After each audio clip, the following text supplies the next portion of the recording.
EACC, Honorable Governor of Nakuru, Susan Kihika, Honorable County Governor of Uasin Gishu, Honorable Jonathan B., the EACC Chair, Chief Registrar of the Judiciary, invited guests, colleagues from the EACC, and other distinguished guests, good afternoon. Your Excellency, the Chair has thanked you, but I think as a CEO I also have to thank you again, because by accepting to host us here, there are three things that comes out of you. One, it shows you openly that you are the patron in the fight against corruption. Second, you believe in the institution of the EACC. And third, you believe in the capacity and ability of the EACC staff. The EACC is currently implementing its strategic plan for 2023-2025, focusing on asset tracing as a main pillar of deterrence against corruption.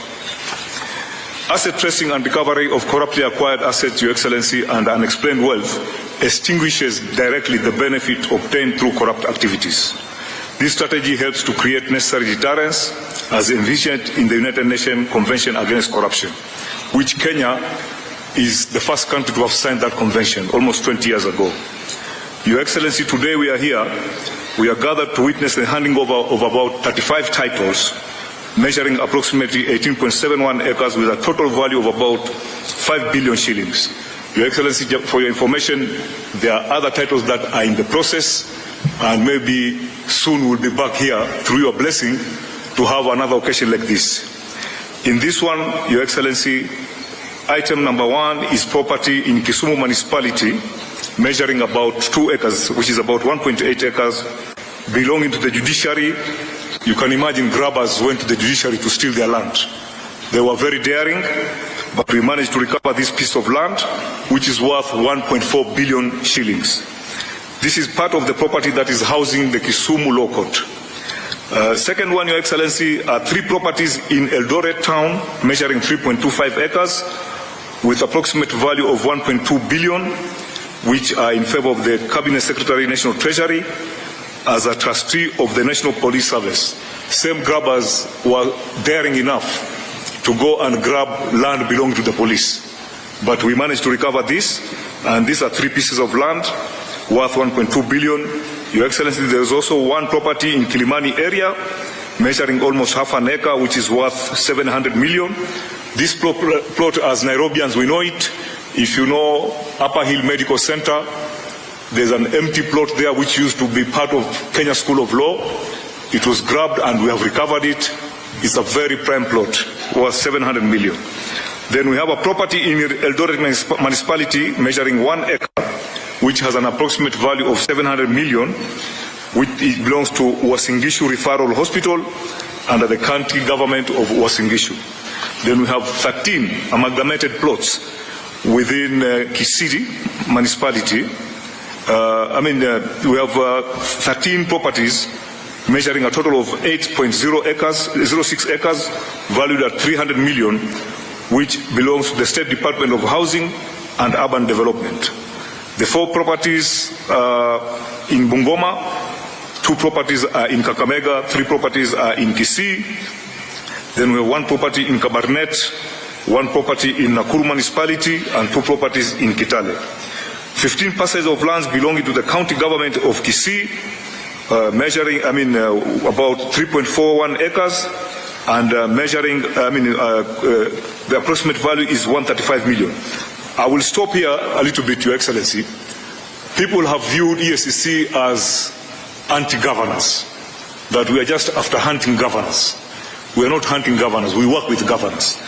This recovery was done because the governor then of Kisii walked into our office and officially complained that some pieces of land have been grabbed and we assisted. So we are telling governors to go and tell your colleagues, if you have land that you think has been grabbed and you want to come to EACC, we'll make sure there's no media coverage, because the media sometimes when they see a governor at EACC, they conclude there's something bad. Sometimes you may be having something good for the county. Then we have 1 property in Nakuru municipality belonging to the county government of Nakuru, measuring about half an acre, which is worth about 100 million. Your Excellency, in addition to the recovered immovable properties, the Commission also recovered cash assets totaling 511,365,927 belonging to various organizations. EACC recovered 361,395,356 and remitted to the National Treasury Consolidated Account Fund. The money was recovered from individuals who had irregularly acquired public properties. And the second one is that 79,292 shillings for the Kenya Ports Authority Retirement Benefits Scheme. The money was recovered from a law firm. We didn't want to mention the law firm because we know legal fraternity sometimes can be very sensitive. We don't want to damage somebody's image or whatever. Then we have recovered 70,677,700 shilling for Kenya Medical Research Institute, that is KEMRI Retirement Benefit Scheme. This money was recovered from an individual after a civil process. Your Excellency, as we conclude, I wish to humbly mention to the Commission that the Commission has put in place effective measures for prudent utilization of resources allocated to its operation. However, more can be done. The Commission is faced with quite a number of challenges, among them inadequate resources, and the Chairman has talked about it. Your Excellency, we have an established, approved workforce of 1,508 staff. In the last 6 years, we have just been staggering at half of that level. We have 780 staff, and we believe that the CS Treasury is here. We know the country is facing a lot of financial challenges, but at least give us a little bit like medicine each financial year, so that at least we recruit 50, 100 people, 50, 100, and then we'll be able to meet our target. On top of that, we also have a challenge that this Commission loses very good staff. Very good staff. They leave the Commission because since 2004, Your Excellency, it may not be the right thing to talk about. I know we are having a lot of financial problems, but the Commission since 2004, the SRC has refused to review the salary of the EACC because they say already compared to the public service, the EACC, we are overpaid. But it is having a very negative effect. As I'm talking to you, as I'm here representing, last week, a very good investigator was poached by the central bank. So this is what is happening, and I think SRC needs to be told that they should be a little bit lenient to EACC. With your kind permission, Your Excellency, I request you to hand over the title deeds and checks of the recovered assets.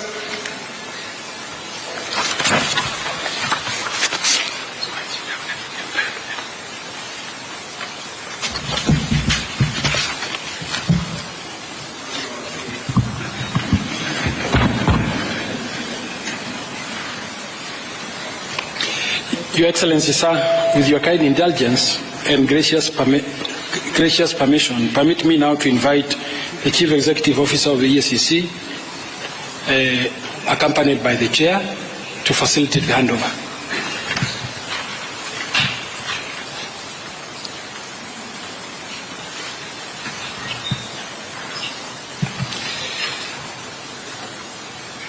Sir, permit me now to invite Your Excellency to take your place at the arena for the handover of the recovered assets back to state through various public institutions. Sir, the first beneficiary is the National Treasury. I now invite the Honorable CPA John Mbandi, EGH, Cabinet Secretary for the National Treasury and Economic Planning.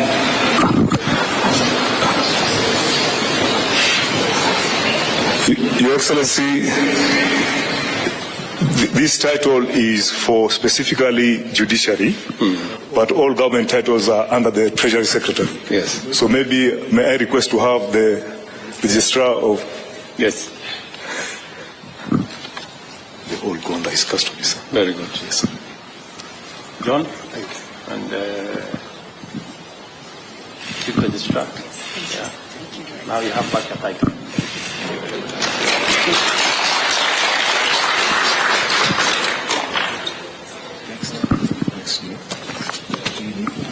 you may kindly take your seats, but I'll ask the Chief to remain standing. Your Excellency. Your Excellency, sir, the next beneficiary is the State Law Office. Permit me now, sir, to invite Handover Road, EBS. Your Excellency, this is the plot at Kilimani, next to Upper Hill Medical Center. Okay. AG. Thank you, sir. You have some land there now. Thank you very much.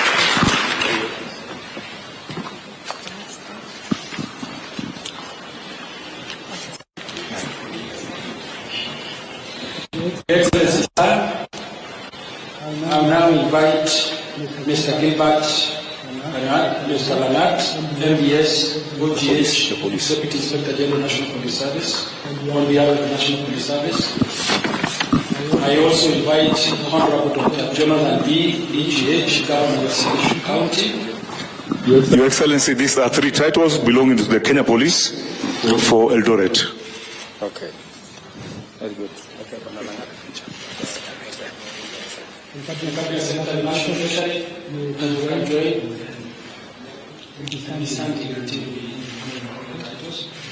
And now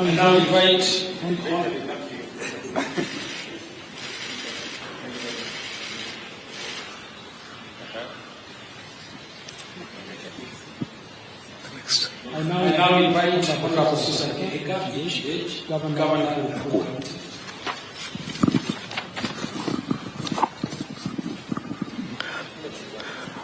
Your Excellency, this is a plot within Nakuru town, which belongs to the county government.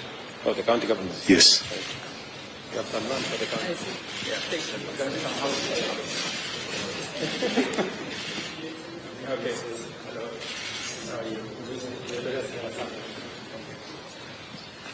I now invite Mr. Charles Inga, CBS,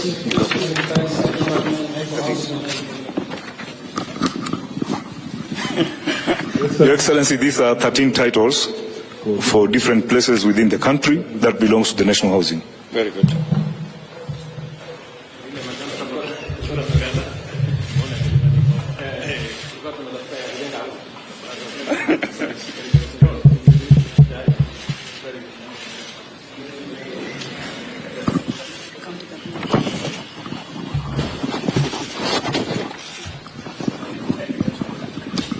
I now invite Mr. Samson Kiwabusi, OGW, Principal Secretary of the National Treasury. Easy. EACC.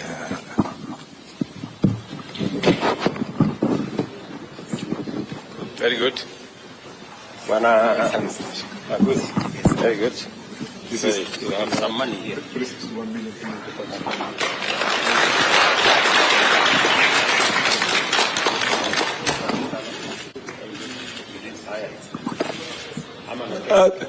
Just a minute. The said amount, Your Excellency, is 361,395,356.55 cents. Thank you, sir. Thank you. I now invite Mr. Geoffrey Kabate, Chairman Board of Trustees, Kenya Ports Authority Retirement Benefit Scheme.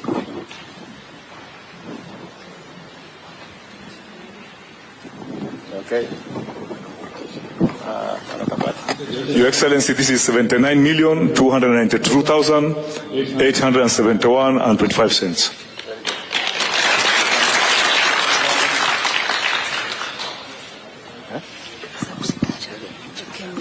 I now invite Mr. David Bett, Chairman, Kenya Medical Research Institute, Cambridge, Retirement Benefit Scheme.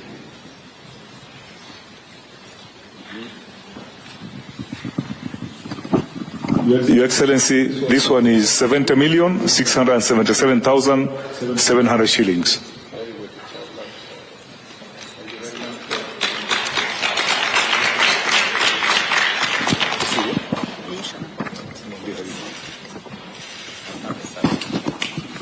Your Excellency, we have 15 titles for Kisii County.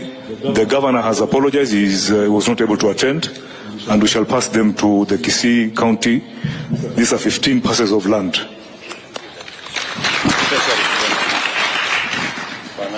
Treasurer, this is county.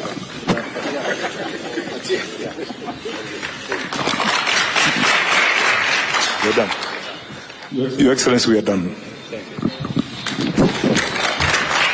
CEO, Chairman of the Cabinet Secretary.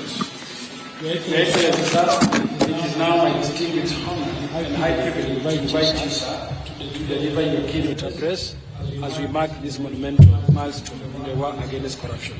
I thank you, Your Excellency.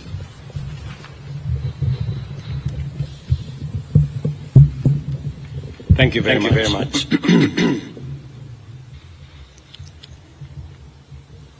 Ladies and gentlemen, welcome to you all as we witness the handover of assets that were corruptly acquired, now being returned to public entities and county governments. This event marks a significant milestone in our nation's fight against corruption. The efforts made and the progress achieved in promoting good governance are undeniable and highly commendable. The government remains resolute in eliminating opportunities for corruption and abuse of office, and in ensuring that the corrupt do not enjoy the proceeds of their illicit actions. I recognize that good governance is a key factor in the success of the bottom-up economic transformation agenda. Governance is crucial for fostering an environment conducive to socio-economic transformation. To realize our aspirations, we must all strengthen our commitment to the rule of law, enhance access to justice, promote national values and principles of governance, and protect fundamental rights and freedoms. Enforcing zero tolerance to corruption is essential for the attainment of all these goals. To achieve this, the government is committed to further strengthen our anti-corruption institutional framework.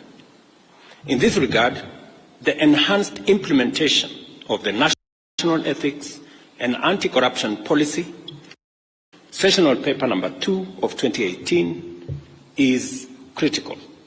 Our aim is to significantly reduce the severity of corruption and the prevalence of unethical practices by providing a comprehensive framework to promote integrity and combat corruption in a sustainable manner. And that is why I believe in building the institutional capacity of EACC to forestall corruption before it happens and to deal with the challenges of corruption in a manner that is a whole of institution approach. I acknowledge the notable milestones achieved by the EACC in the fight against corruption, particularly through the recovery of corruptly acquired assets and unexplained wealth. Such successes play a vital role in deterring corruption by demonstrating that in the end, corruption is not worth the trouble, as the corrupt ultimately lose everything they have taken from the people.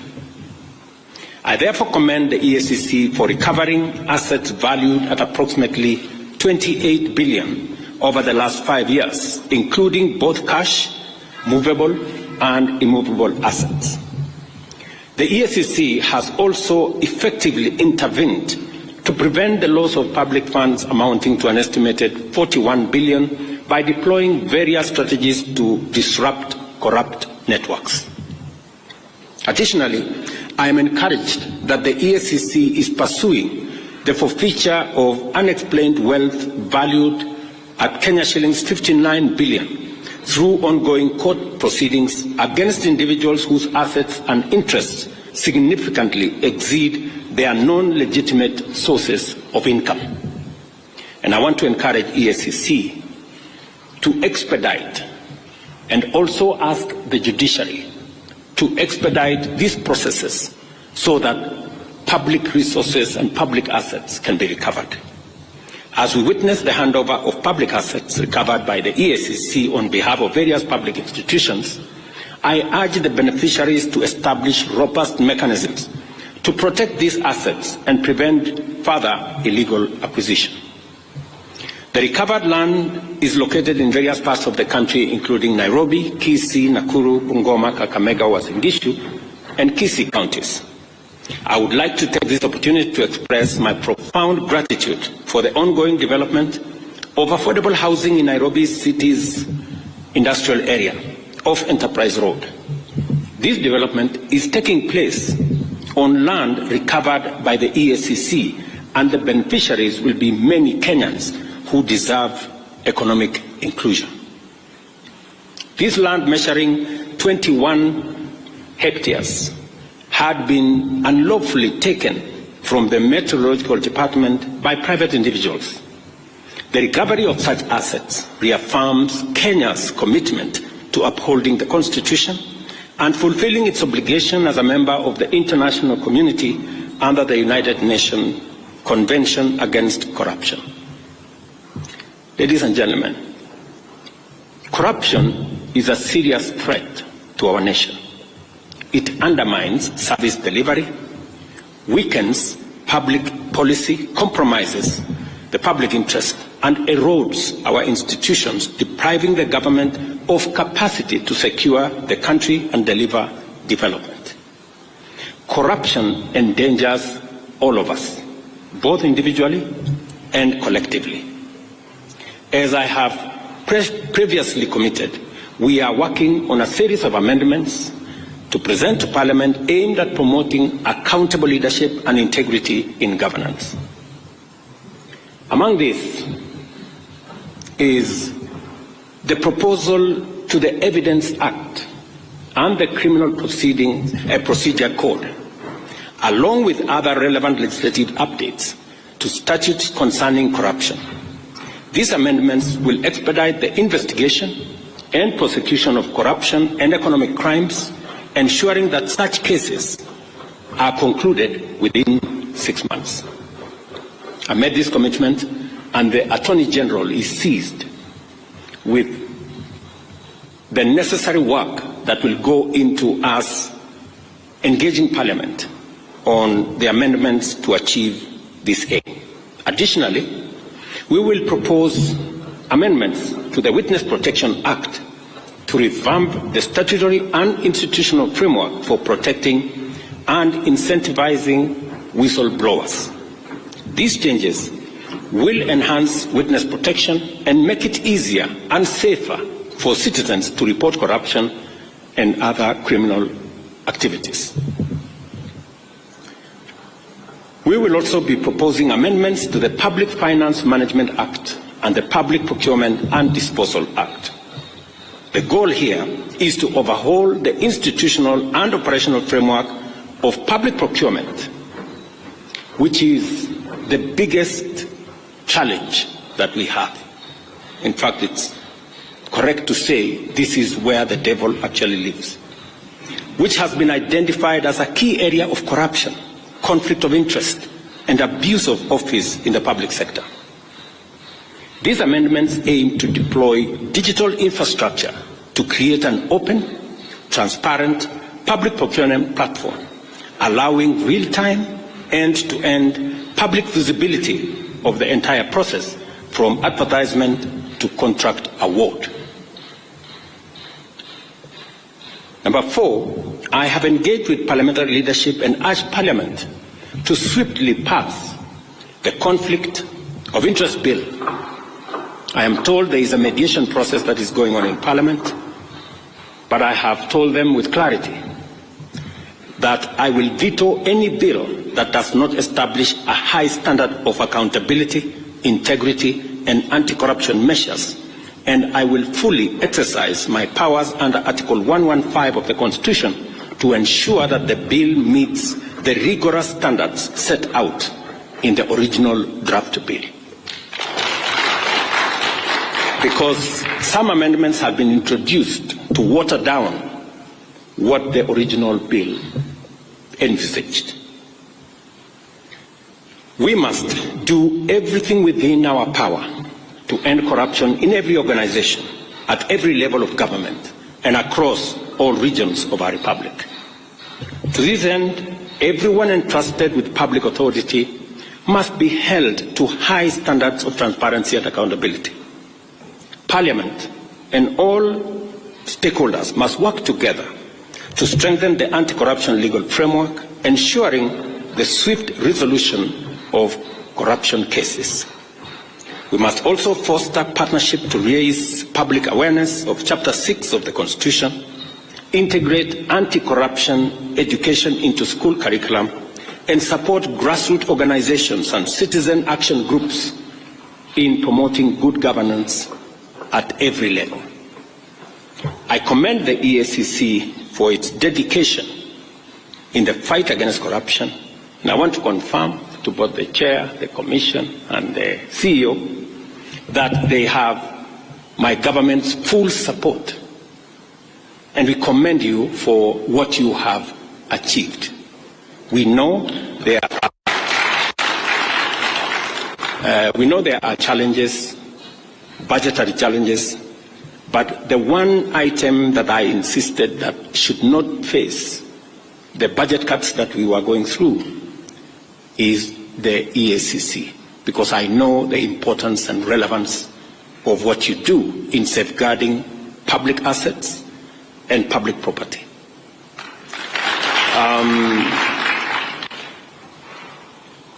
On a positive side, the officers that move from EACC to join other government agencies is actually a testimony that you have some of the best, and that is why others come for them.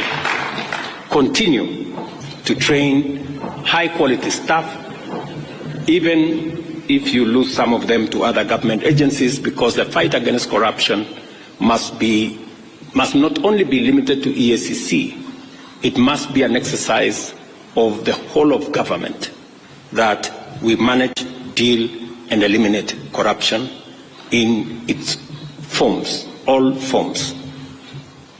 Let me also assure you that I have heard what the CEO has said passionately about staff at the EACC and what needs to happen.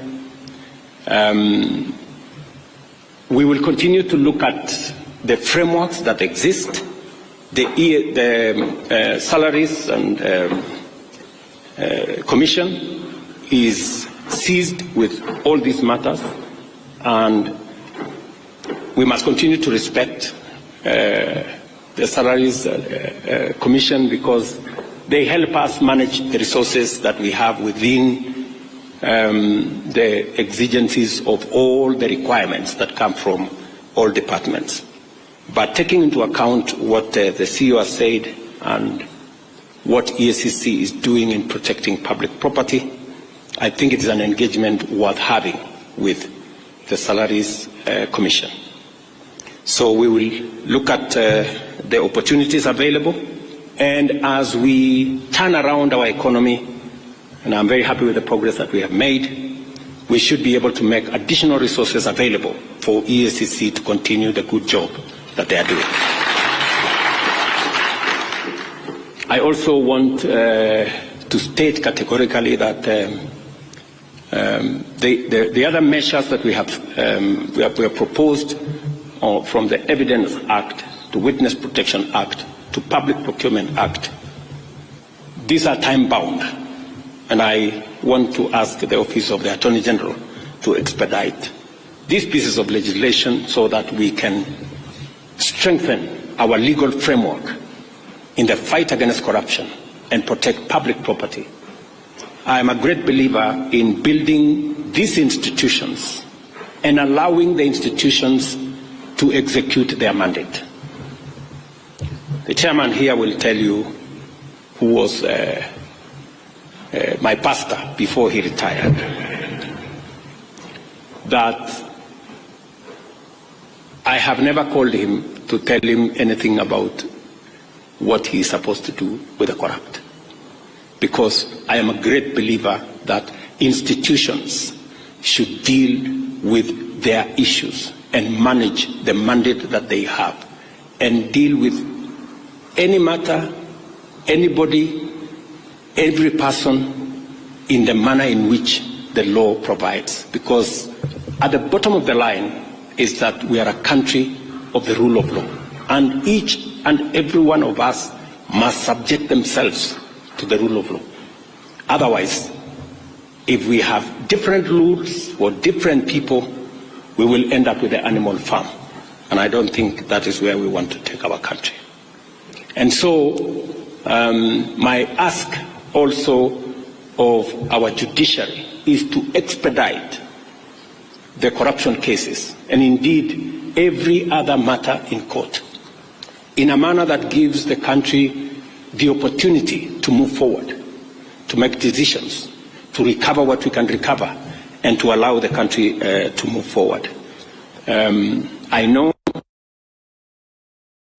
indicated to me the budgetary challenges that they have, and I think it's the case with all our other institutions, and it is a bigger statement as to what we need to do as Kenyans on how to make sure that we use the resources we have in a very prudent manner, and we also find ways and means of ensuring that we have sufficient resources and we account for them.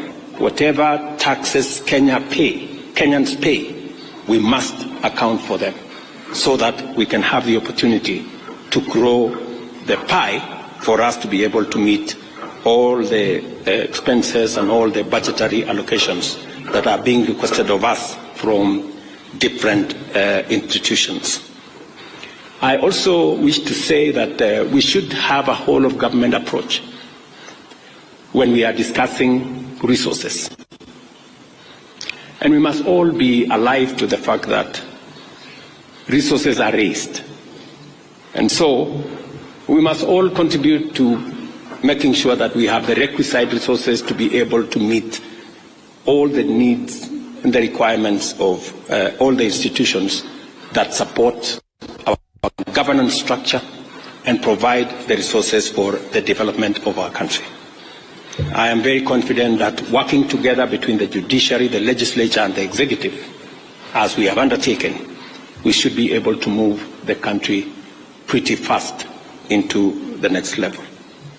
So again, I commend EACC, and I want to assure them that we will continue to undertake necessary reforms to strengthen oversight institutions and improve service delivery to all the people of Kenya.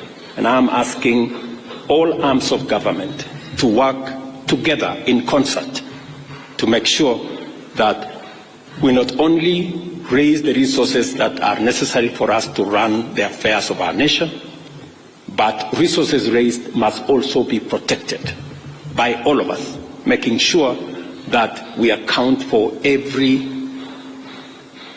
tax that is paid for by the people of Kenya, and those who corruptly acquire them are made to pay, and assets and properties and resources recovered in the manner in which EACC have done.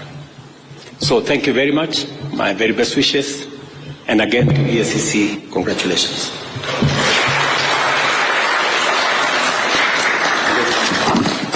Thank you, Your Excellency. There is a handover of a plaque, and at this point I'll invite the CEO and the Chair to hand over the plaque to His Excellency the President. As mentioned by the CEO, as the patron and a champion in fighting corruption, it is a plaque that is indicative of the support you have given as the President of this great nation. Wonderful. May we take our seats, please? Let's kindly take our seats. Your Excellency, with your permission, would like to seek your indulgence for 2 photo opportunities so that we may immortalize this function. And I'll kindly request that the Chair and the CEO please join His Excellency for this photo. And I'll also invite the Commission to come and join in the first photo. The Commission, kindly. Or the Commissioners.